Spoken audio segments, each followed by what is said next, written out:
Jesús a su ciudad y se puso a enseñar en la sinagoga. La gente decía admirada: ¿de dónde saca esa sabiduría y esos milagros? ¿No es el hijo del carpintero? ¿No es su madre María y sus hermanos Santiago, José, Simón y Judas? ¿No viven aquí todas sus hermanas? Entonces, ¿de dónde saca todo eso? Y desconfiaban de él. Jesús les dijo: solo en su tierra y en su casa desprecian a un profeta. Y no hizo allí muchos milagros porque les faltaba fe. Palabra del Señor. Gloria a ti, Señor Jesús.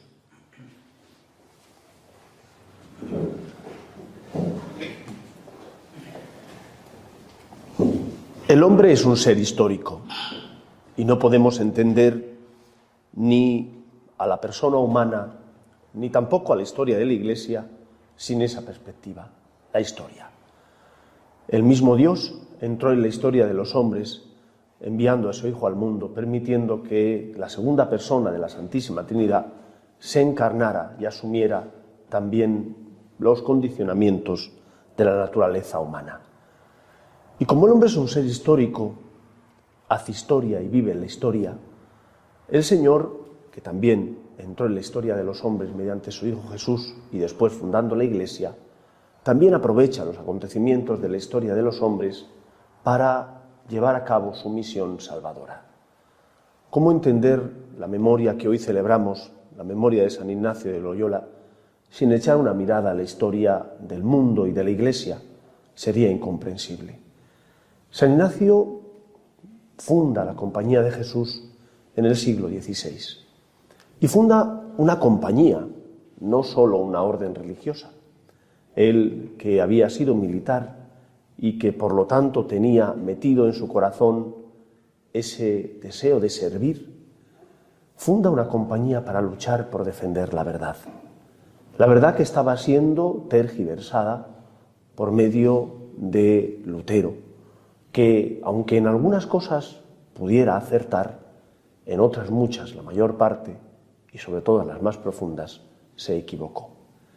Y el Señor, por medio de San Ignacio de Loyola, suscitó un carisma dentro de la Iglesia, un carisma que es el carisma de los jesuitas para defender la verdad del Evangelio y de la tradición de la Iglesia. Yo creo que nosotros tenemos que ver siempre con perspectiva histórica nuestra vida.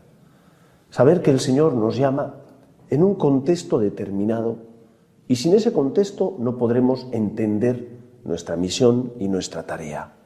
¿Cómo entender a San Ignacio sin saber la historia que le hace surgir? Imposible. ¿Cómo entender los franciscanos de María sin entender también la historia que nos hace nacer? También es imposible. ¿Y cuál es nuestra historia?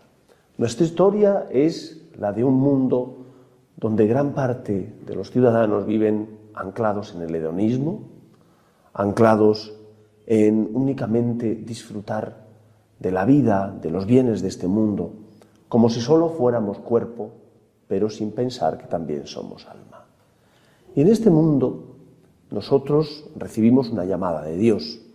Como San Ignacio recibió la llamada a defender la verdad, nosotros recibimos la llamada de Dios a predicar el agradecimiento. El agradecimiento, en primer lugar, a Dios que nos crea, a Dios que nos hace a su imagen y semejanza, y también a Dios que nos salva. A un Dios que no se contenta con el mal uso de la libertad que hacemos y al contrario tiende la mano siempre para reconciliar a sus hijos los hombres. Esta es parte de nuestra historia y tenemos que asumir nuestro carisma como don y como regalo que nos ha hecho el Espíritu, pero también como misión y como tarea que tenemos que llevar a cabo sabiendo que el Señor te ha elegido a ti con nombres y apellidos y que eres tú el que tienes que realizar con tus dones y talentos esa vocación y ese encargo al que el Señor te llama. De igual manera que San Ignacio de Loyola y el grupo de sus compañeros, entre ellos San Francisco de Javier, se sintieron afortunados de recibir del Espíritu ese encargo, nosotros nos tenemos que sentir dichosos. Dichosos porque podemos amar a Dios y a la Iglesia viviendo nuestro carisma. Aunque aparezca en actos insignificantes, o dé la impresión de que son actos pequeños que no tienen importancia. Ahora, en este primer retiro que hemos tenido, el hecho de cocinar para esas 40 y tantas o 50 personas, recoger la mesa, atenderles humanamente, tiene un valor grandísimo a los ojos de Dios. Cada uno tiene una misión y una tarea que realizar. El Padre Santiago predicaba los ejercicios, el Padre Miguel colaboraba con el Padre Santiago confesando también a las personas, y vosotros colaborabais haciendo otra misión y otra tarea en la cocina, en el comedor. Qué suerte la nuestra, poder llevar el agradecimiento mediante el ejemplo, el testimonio y la palabra al corazón de una sociedad anestesiada, en muchos casos, por el materialismo práctico, por el materialismo de llenar su vida solo de bienes materiales. Y nuestro testimonio tiene que ser ese, el de decir merece la pena, porque uno es feliz cuando ama, aun en las pequeñas cosas, aun en las cosas insignificantes y a veces también más desagradables, como puede ser a lo mejor limpiar los aseos o los servicios, para que cuando entren los demás se los encuentren dignos. Somos afortunados. Cada acto que hacemos por amor a Dios merece el cielo. Los jesuitas, San Ignacio de Loyola, quería llevar a cabo su obra para mayor gloria de Dios. Qué bien si nosotros también hacemos las cosas para mayor gloria de Dios. No para sentirnos nosotros bien, satisfechos, tampoco para que nos vean, sino únicamente para que Dios sea alabado y el amor del Señor, su plan de salvación, triunfe en este mundo. El Señor te llama a vivir un carisma determinado. Todos los carismas son complementarios, no son excluyentes, porque son dones del Espíritu para servir a la Iglesia en un problema concreto y determinado de la sociedad, y son por ello todos complementarios. Todos luchan para ayudar al hombre a acoger la gracia de Dios y por lo tanto a encontrar la salvación que Dios le oferta.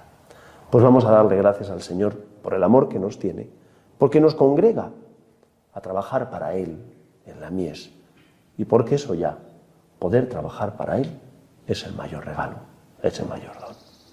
Nos ponemos en pie.